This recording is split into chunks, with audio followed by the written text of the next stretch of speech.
انسان کتنا ہی گنہگار کیوں نہ ہو، اللہ تعالیٰ اس کے لیے دعا اور رزق کے دروازے کبھی بند نہیں کرتا۔ جب تمہیں اگلی نماز کا انتظار ہو تو سمجھ لینا کہ اللہ تعالیٰ نے تمہاری پہلی نماز قبول کر لی۔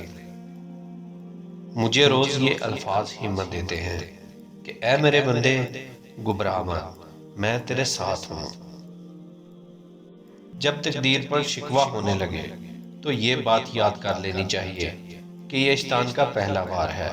اس کے بعد شیطان آپ کو مایوسیوں کے اندھیرے میں بہت سہولت کے ساتھ لے جائے گا۔ اس لیے قسمت سے شکوہ نہ کریں اور امید کا دامن ہاتھ سے کبھی نہ چھوڑیں۔ اللہ تعالیٰ کی ذات پر کامل یقین رکھیں، وہ چاہے تو سب کر سکتا ہے۔ جب کوئی تم کو بے وجہ رلائے تو اس یقین کے ساتھ اپنے آنسو صاف کر لینا کہ زندگی کے کسی بھی موڑ پر وہ تم سے زیادہ روئے گا۔ بے شک اللہ تعالیٰ بہترین انصاف کرنے والا ہے۔ کسی انسان کو کھانا کھلا کر یہ مت سوچیں کہ ہم نے اس کو کھانا کھلایا، کوئی ہمارا کھانا کھا گیا، بلکہ یہ سوچیں کہ یہ رزق ہمیں شاید اس انسان کے نصیب سے ہی ملا ہو۔ ہماری کیا اوقات ہے کہ ہم کسی کو کچھ دے سکیں؟ یہ تو اللہ تعالیٰ کی ہی رحمت ہے جو کہ ہماری عزت بنائے ہوئے ہے۔ معاف کر کے آگے نکل جائیں ان سب لوگوں کو جنہوں نے دل دکھایا، تہمت لگائی یا برا بھلا کہا، آپ کے لیے غلط بات کہی اور آپ کو پریشان کیا۔ یقین جانیں آپ کا رب کچھ نہیں بولتا، اور جب وہ حساب برابر کرتا ہے تو نا انصافی نہیں کرتا۔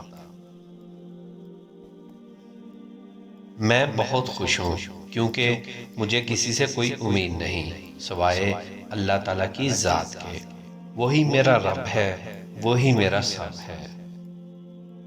جو فیصلہ میرا رب کرتا ہے، یقین جانو عرش سے فرش تک وہی بہترین ہوتا ہے۔ شکر ادا کرتے رہا کرو اس رب کا جو برداشت سے زیادہ دکھ نہیں دیتا، لیکن اوقات سے زیادہ سکھ ضرور دیتا ہے۔ اگر تمہاری رزق میں سے کسی غیر کی بھی ضرورت پوری ہو رہی ہے تو تم خوش قسمت ہو، کیونکہ تمہارا رب تمہارا رزق پاک کر رہا ہے۔ ادب کا دروازہ اتنا چھوٹا اور تنگ ہوتا ہے کہ اس میں داخل ہوتے وقت سر کو جھکانا پڑتا ہے۔ جب انسان محدود خوشیوں اور ضرورتوں کا پابند ہوتا ہے تو اسے زیادہ جھوٹ بولنے کی ضرورت بھی پیش نہیں آتی۔ بے شک اللہ کسی شخص کو اس کی طاقت سے زیادہ تکلیف نہیں دیتا۔ رب اگر دے تو کوئی چھین نہیں سکتا، اگر وہ چھین لے تو کوئی دے نہیں سکتا۔ انسان کا ٹوٹنا اللہ پاک کی طرف سے بلاوا ہے۔ جسے اللہ اپنی طرف بلانا چاہتا ہے اسے تھوڑی سی آزمائش میں ڈالتا ہے تاکہ وہ اللہ تعالی کی طرف رجوع کر لے اور اللہ پاک اسے تھام لے۔ تم وہ مانگتے ہو جو تمہیں اچھا نظر آتا ہے، اللہ وہ دیتا ہے جو تمہارے لیے بہتر ہوتا ہے۔ اللہ کی رضا اور اس کی تقسیم پر راضی رہنا سیکھیں، کیونکہ ایک انسان میں حسد اور ایمان دونوں اکٹھے نہیں رہ سکتے۔